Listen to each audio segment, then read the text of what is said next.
உலகமெங்கும் வசிக்கக்கூடிய news talkies அன்பு நேயர்கள் அனைவருக்கும் மதுரை ஜோடர் சாய் செல்வத்தின் இனிய வணக்கங்கள். வாழ்க பல்லாண்டு. வர்ற ஜூன் மாதம் 2ஆம் தேதி குருப்பெயர்ச்சி நடக்க இருக்குங்க. வருஷம் குருப்பெயர்ச்சி ஒரு வருடத்துக்கு வர்றது தான். ஆனால் இந்த குருப்பெயர்ச்சி உச்ச நிலையில் 12 வருஷத்துக்கு ஒரு முறை உச்ச நிலையில குருப்பெயர்ச்சி ஆகுதுங்க. மிதுன ராசியிலிருந்து கடக ராசிக்கு ஜூன் மாதம் 2ஆம் தேதி வராரு. அடுத்த வருஷம் அதாவது 2027 ஜூன் மாதம் வரைக்கும் அங்கே இருப்பாருங்க. இந்த உச்சகுரு பயிற்சி கோல்சாரத்தில் அதி முக்கியத்துவமானதுங்க. அப்போ இந்த கோல்சாரம் நான் இப்போ ஏற்கனவே என்ன சொல்கிறேன், அவசியம் பார்க்கணும் அப்படிங்கிறேன். பிறப்பு ஜாதகத்தில் அவங்களுக்கு என்னென்ன நடக்குங்கிறத நம்ம தெரிஞ்சிடலாம்.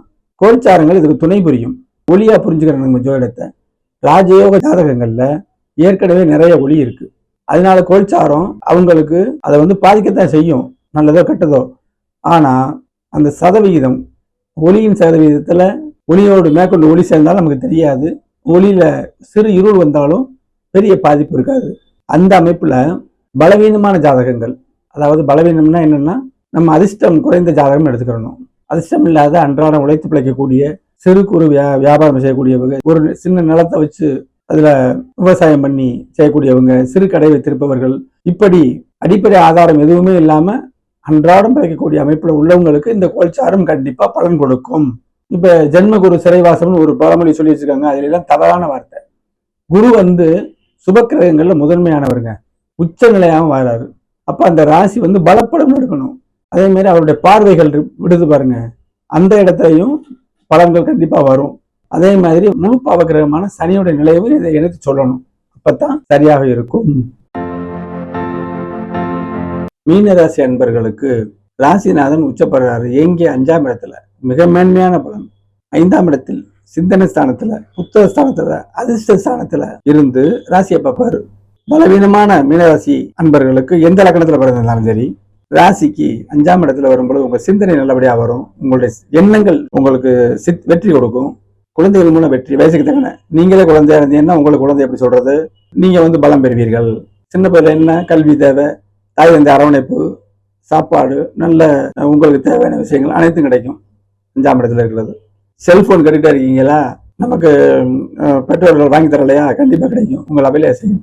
அப்ப 5ஆம் இடத்துல இருக்கும் பொழுது பலவீனமான ஜாதகங்கள் கூட இப்ப ஜென்ம ராசியில நடந்துகிட்டு இருக்கு. ஜென்மத்துல இப்ப சமீபத்துல சூரியனும் சனி இருக்காரு. இந்த சுபத்துவம்லாம் யாருக்கு புரியுது? நல்லா புரிஞ்சவங்களுக்கு புரியுங்க. சுபத்துவ பாவத்துவம் தான் முக்கியம், அதனுடைய அளவீடுகள் முக்கியம். அப்ப மீனராசியில் எல்லாருமே சிரமப்படுறாங்களா? கண்டிப்பா இல்லை. ஏற்கனவே ஆரோக்கிய சார் நல்லபடியா இருக்கிறவங்களுக்கு, ராசிநாதன் வலுவா இருக்கிறவங்களுக்கு சிறிய ஜலதோஷம் இந்த மாதிரி அமைப்பு, அப்பப்ப ஒரு சோர்வு, அது வேலையில கூட இருக்கலாம், வேலை அதிகமா இருக்கிறவங்க கூட வரலாம், அப்படித்தான் இருக்கும். ஆனால் பலவீனமானவங்களுக்கு லக்கணப்படி 8ஆம் பாவம் சுபத்துவம் இல்லாம செயல்பாடு இருக்கும்போது ஆரோக்கிய குறைவு உங்களுக்கு லக்கணப்படி வருதா? இப்ப ராசி எப்படி இருக்கா, கண்டிப்பா ஆரோக்கிய குறைவு ஏற்படும். அதானே நடந்துகிட்டு இருக்கு ஜென்மச்சனி. அது இந்த ஜூன் மாதம் 5ஆம் இடத்துல இருந்து குரு ராசியை பார்க்கறதுனால அங்கே வெற்று ஊடமாக இருக்கக்கூடிய சனியுடைய கெடுபலன் இவருடைய ஒளியை நிரப்பிடுவாரு. கெடுதல் நடக்காது. இப்போ சூரியனும் சித்திரை மாசம் முதல் 2ஆம் இடத்துக்கு போயிடுவாரு. சனி மட்டும் இங்க இருப்பாரு. அப்ப குருபான்னு போயிடுவார். சரி, செவ்வாய் போய் சனியோட சேர்றாரு ராசியில. சனி செவ்வாய் ஆகாதுங்கிறேன். அப்ப 2 பேர் இணைவையும் குருபவான் சம்மதப்படுத்திடுவாரு.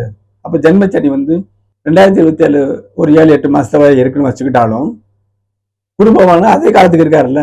சில நிலைகள்ல சுபத்துவப்படுத்திட்டு சனி மாறக்கூடிய நாளுக்கு முன்னாடியே குருபவான் மாறக்கூடிய வாய்ப்பு வரும். இந்த வருஷம் தான் 2 சேமா வருது. அப்போ உங்களுக்கு ஆரோக்கியம் சீர்படும் பொழுது நீங்க செய்யற செயல்கள், ஒரு செயலை செய்யறோம், ஒரு விருப்பப்பட்ட செயலை செய்யறோம், எனர்ஜி வேணும்ல, அதை அனுபவிச்சு பார்த்தவங்களுக்கு தெரியும். மீனராசி அன்பர்களுக்கு அதெல்லாம் இருக்காது.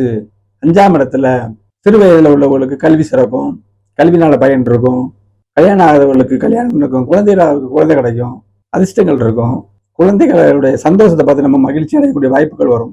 9ஆம் இடத்தை பார்க்குது, இறைவர்கள் கிடைக்கும், நீண்ட நாள் இறைவனுக்கு செய்ய வேண்டிய கடமைகளை செய்யலாம், அப்பாவின் வருமானங்கள் கூடும்.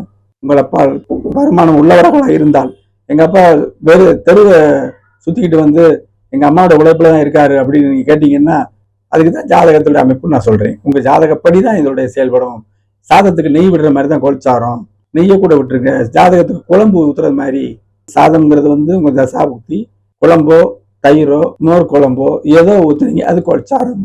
அப்போ 9ஆம் இடத்துல இருக்கும்போது பூர்வ புண்ணிய செயல்கள், அப்பாவின் உதவிகள், பாக்கியங்கள் அனைத்தும் பாக்கியம். நீங்களே பாக்கியம் தான். நமக்கு கல்வி பாக்கியம் எல்லாமே பாக்கியம் தானே. அப்போ பாக்கியங்கள் கிடைக்கக்கூடிய அமைப்பா இருக்கும். அடுத்து பார்த்தீங்கன்னா 11ஆம் இடத்தை பார்க்கறது. ஏற்கனவே சொன்ன மாதிரி இந்த மீனராசிக்காரர் 2 பேர் இருந்தீங்கன்னா உங்களுக்கு லாபமும் நடக்கும். தொழில் வேலையிலேயே திருப்தி இல்லாமல் இருக்கீங்க. வேலையும் லாபம்ங்கிறது வேலைக்கும் தான், தொழிலுக்கும் தான், எல்லாத்துக்கும் தான். மூத்த சொல்ற உதவிகள் கிடைக்கும். மீனத்துக்கு பாக்கியாதிபதி செவ்வாய். இப்போ 11ஆம் இடம் இல்லற சிறக்கும். தொழில லாபமே இல்லையா? லாபம் இருக்கு. சிறு குறு தொழில் உள்ள கூட சொல்றேன். பெருங்கோழி சொல்றது எனக்கு எப்போதுமே லாபம் தான். வருஷம் கூட்டிட்டு போகுது, நீங்க என்ன அப்படி சொல்றீங்கன்னு சொன்னீங்கன்னா ஜோதிடம் அதுல தான் இருக்கு. விதி விலக்கு. நான் எல்லா மீனராசி உலகத்துல பிறந்த அனைத்து பேருக்கு நான் இந்த பலனை சொல்லலையே. பல விதமானவர்கள் தான் சொல்றேன். அடுத்து மிக முக்கியமா ராசியை பார்க்கிறாரு. நீங்க பலவீனப்பட்டுக்கிட்டு இருந்தீங்க 1.5 வருஷமா, கண்டிப்பா உறுதியா சொல்லலாம். தசாபுத்திப்படி விளையாட்டு பயிற்சி சொல்லிக் கொடுக்குறவங்க கூட சோர்ந்து இருந்தீங்க. உடல் உழைப்புல வேலை செய்யக்கூடிய விவசாயிகள் கூட சோர்ந்து இருந்தீங்க. இல்லைன்னு சொல்றது மறுக்க முடியுமா? அப்ப இந்த குரு பகவான் அங்க பார்க்கும் பொழுது இந்த ஜென்மச்சனி நகலும் வரைக்கும் நீங்க சுறுசுறுப்போடு திகழ்வீர்கள் அப்படிங்கிறது உறுதி. இப்ப குலதெய்வத்தை வழிபடுங்க, இஷ்ட தெய்வத்தை வழிபடுங்க. நீங்க அந்த சேனல்ல கமெண்ட் பண்ணுங்க. இது எப்படி இருந்துச்சு பலன்கள் அப்படிங்கறத கமெண்ட் பண்ணுங்க. நீங்க உற்சாகப்படுத்தினா தான் அடுத்தடுத்து நான் நல்ல பதிவுகள் போடுவேன். நன்றி, வணக்கம்.